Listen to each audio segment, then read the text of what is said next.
అహంకారానికి pant shirt వేస్తే జగన్ రెడ్డిలా ఉంటారు. ఆంధ్రప్రదేశ్ నివాస్ న్యూస్.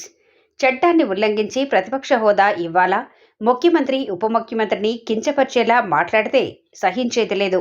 ప్రతిపక్షంలో నీతులు విలువల గురించి మాట్లాడటం ఆశ్చర్యంగా ఉంది.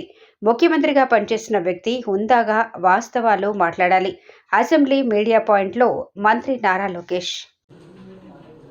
అహంకారానికి ప్యాంటు షర్ట్ వేస్తే అచ్చు జగన్మోహన్ రెడ్డి గారి లాగా ఉంటుంది. జగన్మోహన్ రెడ్డి గారు బాగా ఫ్రస్ట్రేషన్లో ఉన్నారని నాకు అర్థమైంది. అధికారంలో ఉన్నప్పుడు దౌర్జన్యాలు, ఇంకో పక్కన అవినీతి అడ్డగోలుగా వ్యవహరించారు. ప్రతిపక్షానికి వచ్చిన తర్వాత ఈరోజు నీతులు విలువల గురించి మాట్లాడుతూ నిజంగానే చాలా చాలా ఆశ్చర్యంగా ఉంది.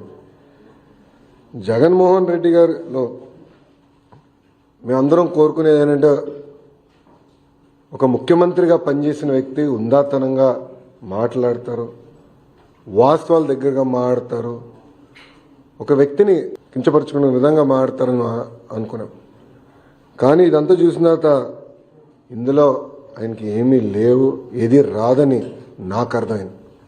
అధికారంలో ఉన్నప్పుడు ప్రజల్ని కలవలేదు, ప్రతిపక్షానికి వచ్చిన తర్వాత హౌస్కి రారు. అంటే ఎప్పుడు దూరంగా బతకాలని కోరుకునే వ్యక్తి జగన్మోహన్ రెడ్డి గారు.